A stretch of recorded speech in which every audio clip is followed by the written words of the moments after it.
Welcome back to Educator.com. In this lecture, we're going to discuss microbial genetics. This lecture is going to be a little longer than the other ones simply because the material is complex and far-reaching. The concepts are essential to microbiology, and it may be that you'll need to listen to this lecture a few times, but you will definitely get great rewards from understanding the material very well. So we're going to start off the discussion by bringing back some important definitions, the first of which is what is a gene. And there have been several changes in the definition of a gene. Most recently, a gene now is thought of as a section of the chromosome or a section actually of DNA that encodes the primary sequence of some final gene product, which can be either a polypeptide or RNA. But initially, back in the 60s, a gene was thought of to be a segment of genetic material that encoded for one enzyme. The theory was called one gene, one enzyme hypothesis. Then we broadened the definition to include one gene, one polypeptide. And now we've also included RNA as part of the definition.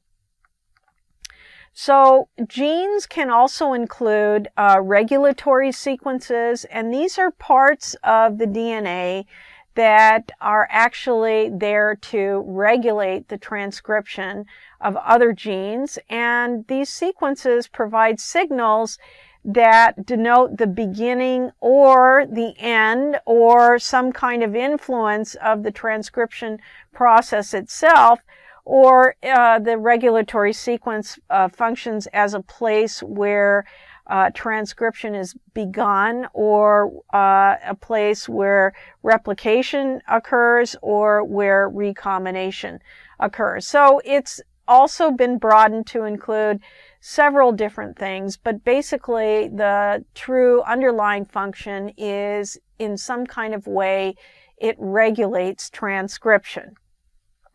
So the genetic code, we've alluded to this genetic code in a couple of our discussions already, and today we're actually going to clearly define what it means. So in the DNA, the way it works is that each DNA sequence and each subsequent RNA sequence encodes for one amino acid, and generally it takes three base pairs to encode for one amino acid. And depending on the order of arrangement of these nucleotide bases, that will determine the arrangement of the ultimate arrangement of these amino acid sequences. And each of these amino acids are joined by a peptide bond. And depending on which amino acid actually occurs in these various positions will also influence how the protein is shaped after post-translation. So transcription and replication, as we discussed in earlier lectures, is basically very similar to transcription and replication in eukaryotes. So bacterial transcription and replication, as I said, is very similar to the eukaryotic processes. So we have transcription and translation occurring here, and we have recombination and replication occurring here. But the thing that is very different about bacteria that we're going to see in the next couple of panels is we can also have gene transfer occurring between individuals of the same generation. So we certainly get inheritance of the parental DNA into the daughter cells, but we can also exchange genetic material between the daughter cells. And that's actually what makes microbial genetics so complex. So here we have replication. Okay, remember that word, replication of bacterial DNA. It's very similar to replication of eukaryotic DNA. Basically, we need to copy both sides of the DNA strand. So we get this unfolding or unwinding of the DNA, and we have this replication fork, and then we actually have a copying of both sides of the DNA in the circular motion, and then we basically flip the circles, and then we have a complete copy of the DNA in the daughter cell. Now, DNA transcription in bacteria also work rather similarly to eukaryotic cells, and that's where the DNA ultimately produces proteins, right, according to the arrangement of the nucleotide bases where we talked about in the genetic code slide. So we take DNA and it gets transcribed to RNA, and that RNA polymerase binds to the promoter sequence. We get transcription beginning, and then it stops when we reach that stop codon or that terminator sequence. So here is a picture of bacterial transcription. So you can see over here, this is very similar to eukaryotic transcription and translation.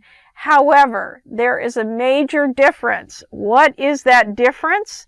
There is no nucleus. Okay, so all this needs to go on in the cytoplasm. And, you know, biochemically it's different, of course, but in terms of functionally, it's not really that much different at all. So here we have another slide of the actual process of bacterial transcription. So you can see the RNA molecule is assembling these nucleotides to match up in a complementary way with the information on the DNA strand. And the synthesis, it moves along the DNA, and then the RNA kind of comes off in the opposite direction, and it moves. You know, the transcription machinery moves in one direction and the RNA moves in the other. So then we get translation. What is translation? Remember, translation is assembling the amino acids into the protein based on the codes that were transcribed by the messenger RNA. So messenger RNA is translated into codons. Remember those 3 nucleotides, and the messenger RNA, you know, starts and then it stops based on that regulatory sequence. So the protein in a bacteria is used for cell metabolism and growth. So gene regulation, how can we regulate all of those processes? We certainly have different kind of genes. So we have the constitutive genes that are just expressed at a fixed rate. They're just continually made at some rate that's fixed. But other genes are expressed only when they are needed, and those genes are called repressible genes and inducible genes. And we're going to have a little in-depth discussion about what that means just right after this slide. So regulation of transcription is a way in which we can figure out and initiate or stop sequencing, or actually not sequencing, but synthesizing certain proteins. So for instance, if you have a bacteria that produces a toxin, right, when it infects a organism, a human host or an animal host, then that toxin requires the production of potentially some sort of protein substance. And that regulatory sequence on that bacterial DNA will need to get initiated in order for the toxin to get produced. So we have this regulatory gene here, sequence or portion of the DNA. We have this control region, and then we actually have the region of the DNA that's encoded for certain structural proteins. So in terms of repression, we have the regulatory gene actually produces this repressor protein that then lands on the DNA and essentially stops the transcription from occurring. So the transcription starts, for instance, and with this repressor protein, it just stops right there, and that protein does not get synthesized. And so what protein does not get synthesized is the protein out here. So that's one way that we can actually cause repression or stopping of the synthesis of a particular protein. Now, in terms of induction of that, we can actually have it occur in a couple of ways.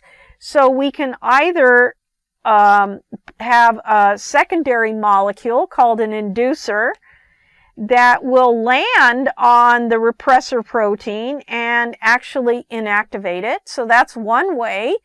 Another way, there are other regions on the DNA that are actually set up that if something lands on that DNA, that will cause the machinery to start.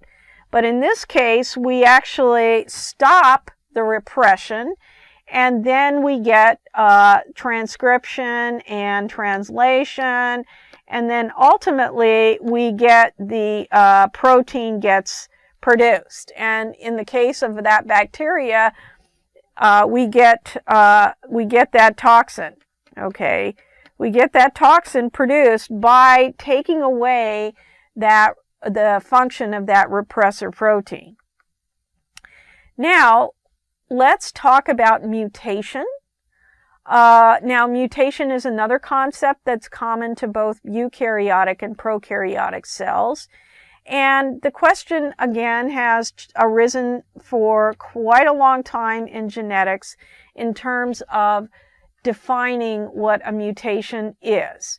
So Eric Pianka, who was a very famous ecologist, defined a mutation as a genetic change to a germ cell. Now, what is a germ cell? When a eukaryotic cell, a germ cell, or in a human host, a germ cell is an ova or a sperm. And when we have a genetic change to a germ cell, that genetic change is passed on to our offspring. And so in terms of evolutionary biology, that genetic change will either enhance or disrupt a population's fitness to reproduce. So this has an evolutionary connotation. But, certainly these concepts apply to bacteria as well, especially in the case of the antibiotic resistance that we discussed in the beginning of the course. So only germline mutations are transmitted to offspring. Moeen Curry, who's another famous geneticist, clarified that terminology. Now, there are also some definitions of genetic mutation in relationship to molecular biology. And a genetic mutation is, in molecular terms, a permanent transmissible change in the nucleotide sequence of a chromosome, usually in a single gene, that leads to a change or loss of its normal function.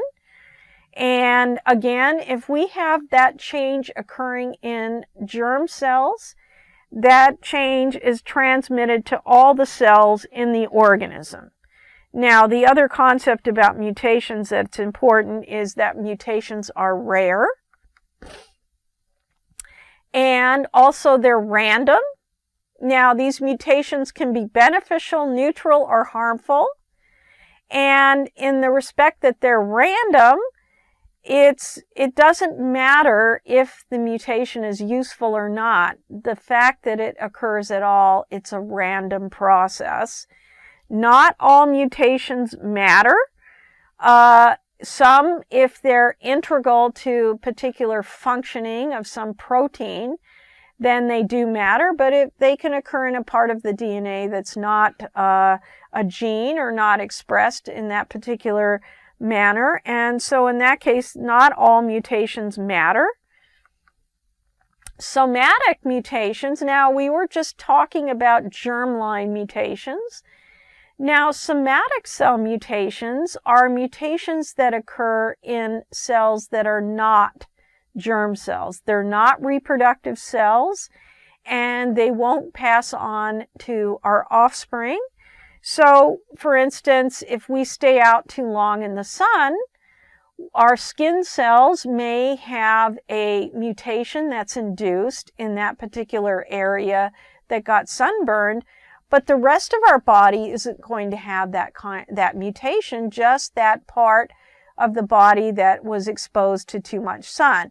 So the example here, the golden color of this apple was caused by a somatic mutation, but the seeds of the apple, so if we planted this apple, if we planted the seeds, the apple would not grow into being multicolored. It was just that particular apple had that particular genetic change. Now, these mutations are different again from germline mutations, because germline mutations, all of the cells in our body will carry those germline mutations. So, what are the causes of mutation? So, one cause of mutation is that the DNA does not copy accurately. So, remember in cell replication, if our DNA does not get copied accurately, that is considered to be a mutation. So, that could be even thought of as being random.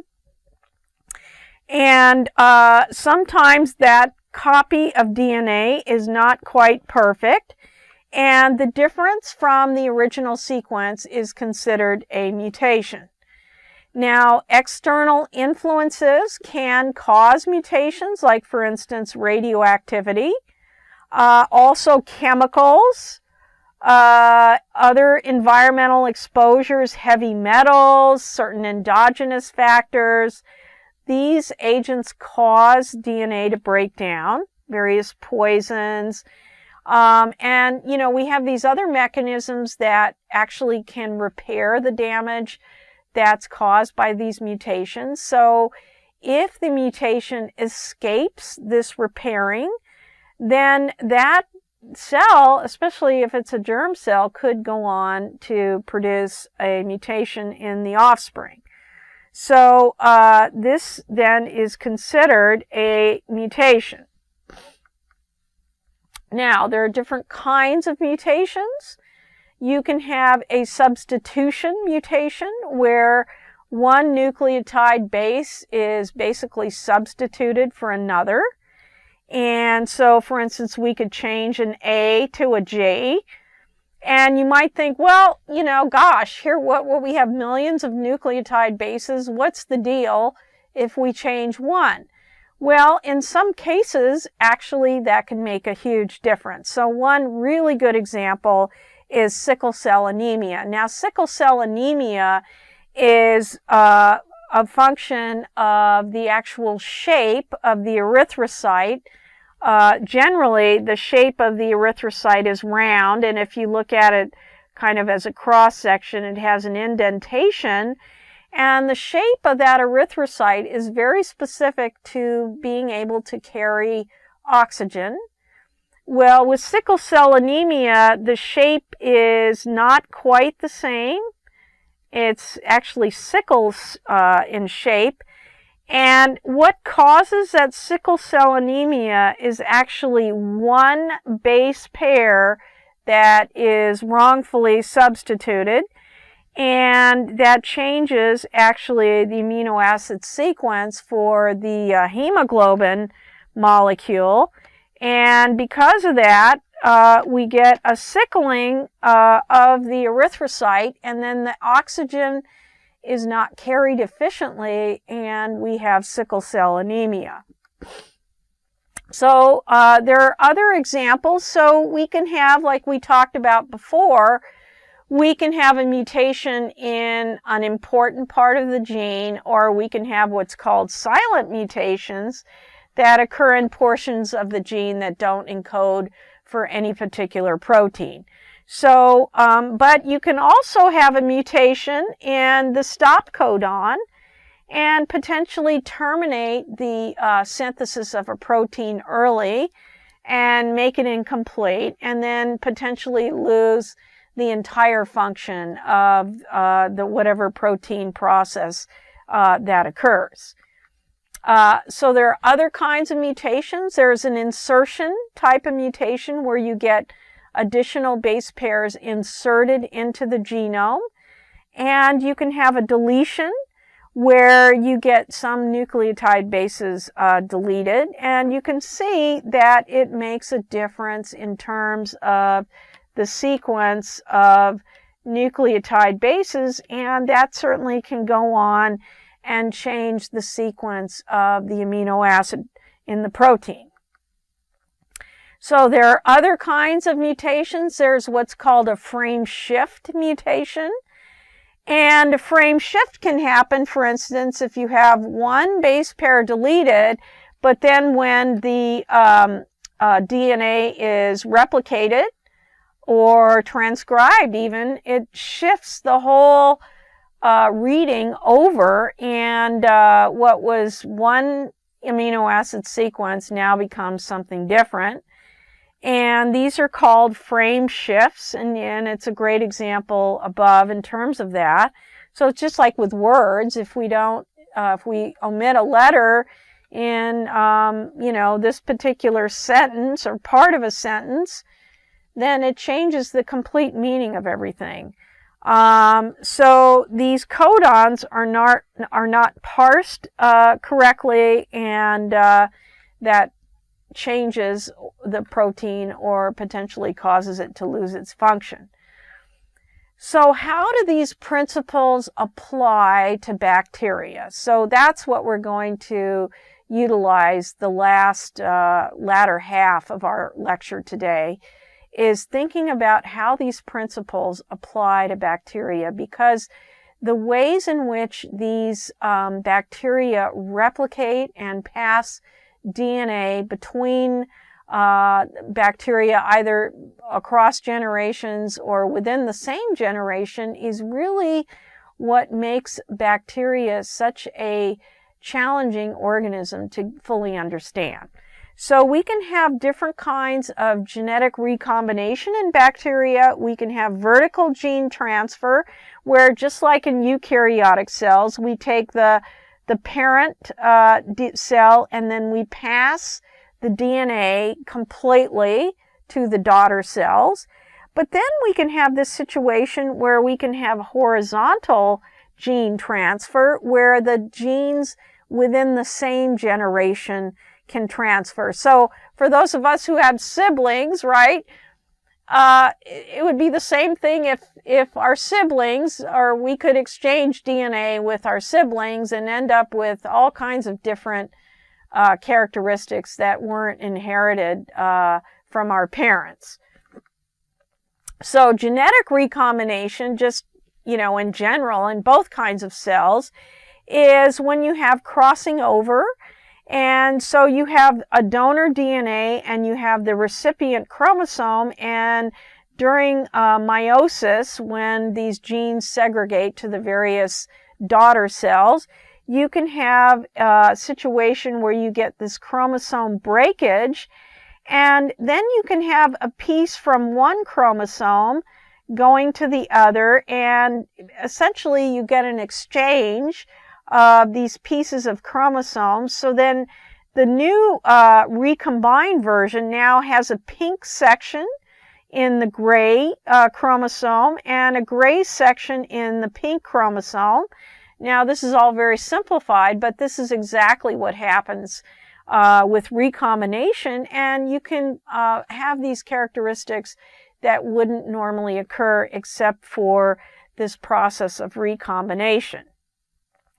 So a very similar thing can occur with bacterial recombination, where we can actually have DNA fragments. Now, we're not even talking about cells, we're talking about fragments. These DNA fragments can get taken up into this recipient cell, and then these DNA fragments can combine with the chromosomes or the DNA from the bacteria, and then now we, instead of having this A gene, right, now we have a little a gene, and so that little a is going to produce a different protein than the big A did originally, and it's because these DNA fragments migrated from donor cells, migrated in to this recipient cell, and we saw this recombination.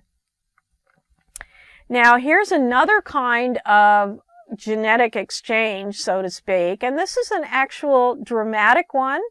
It's called bacterial transformation, where we actually have qualities from one bacteria taken up, or basically an exchange occurring, and the whole bacteria essentially transforms. So, and this is an example of a particular way of testing how bacterial transformation occurs. So we have this condition over here where we take living encapsulated bacteria that is lethal to the mouse. So we inject it into the mouse, and the mouse dies.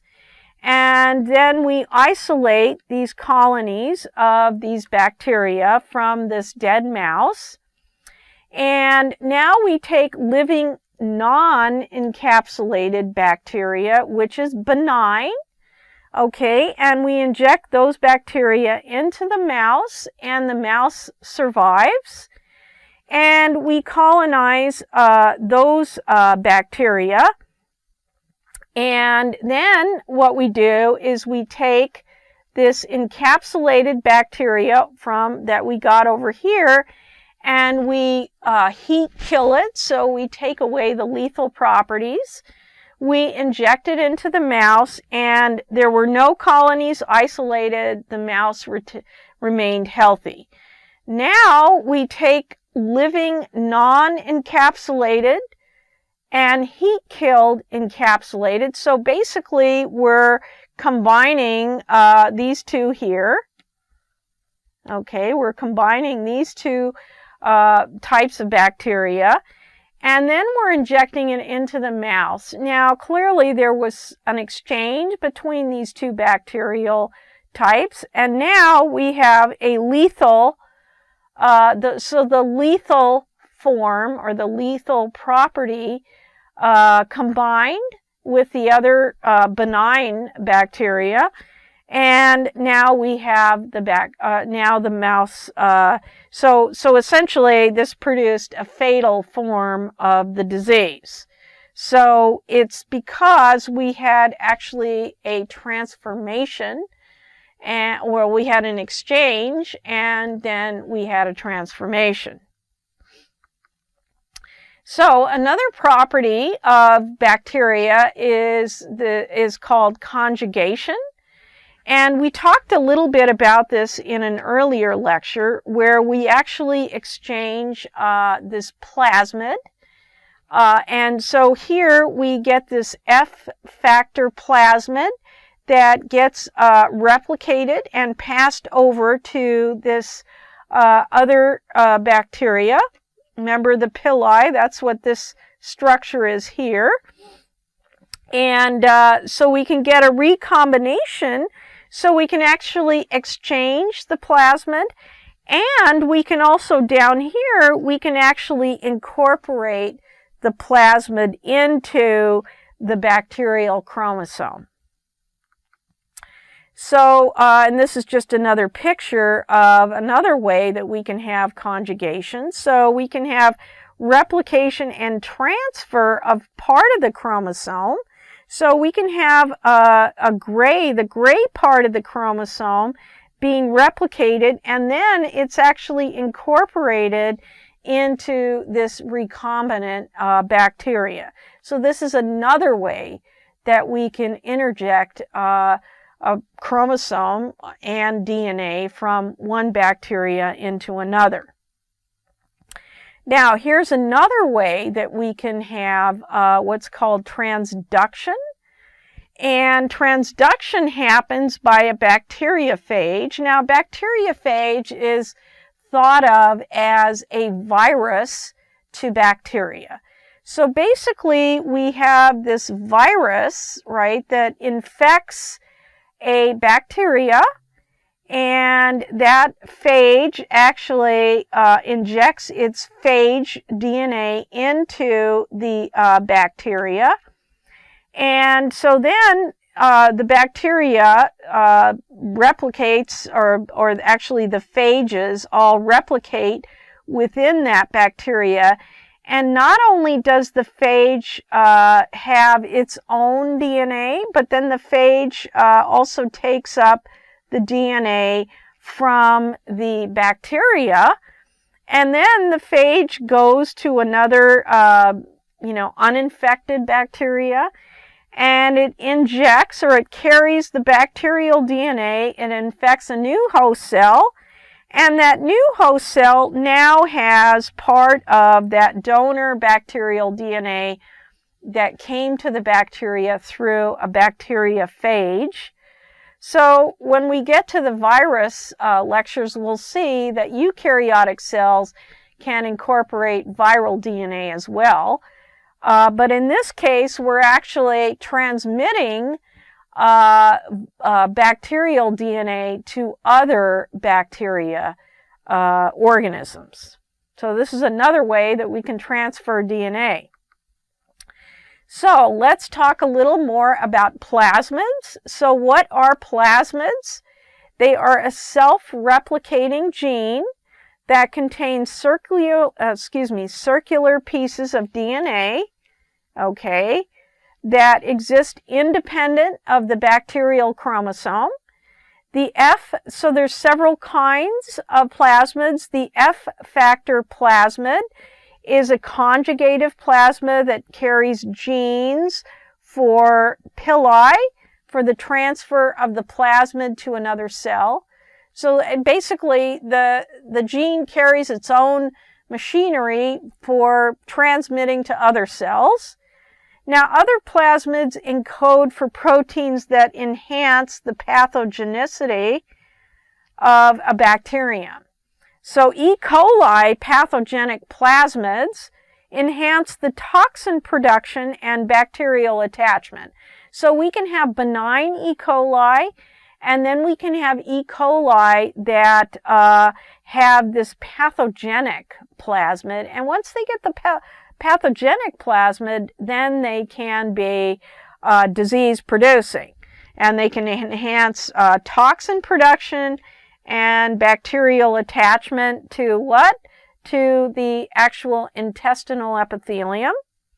Now, we can have dissemination plasmids that encode for enzymes for catabolism.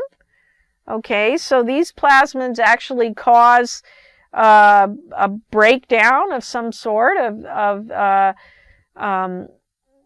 other kinds of molecules or proteins. And then we can have these R factors. Now, these R factors are called Rs because they encode for antibiotic resistance.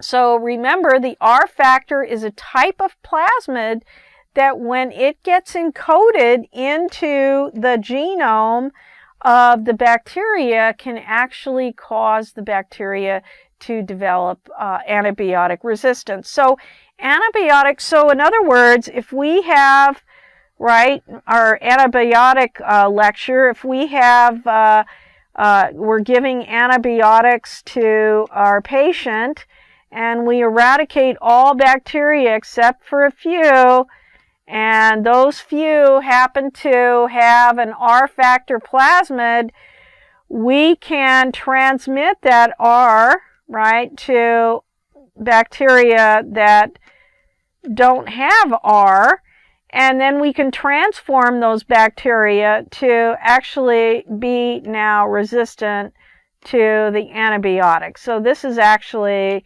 a really important mechanism that we're trying to understand better to deal with this antibiotic resistance. So then there's another concept called transposons, where we get, it's a lot like that recombination example that we saw, where we can cut out one gene and we can insert it for another. And in this case, this is another mechanism where we can introduce resistance. So these segments of DNA can move from one region of DNA to another. And in order for that to happen, we need to have this particular DNA enzyme that can cut the DNA and cause this transposition to occur. And this, again, is another way that we can introduce these traits into bacteria. So here we show, here's the transpose gene, and the ends of it get cut, and then they come back together, and lo and behold, we now introduce this new type of resistance gene.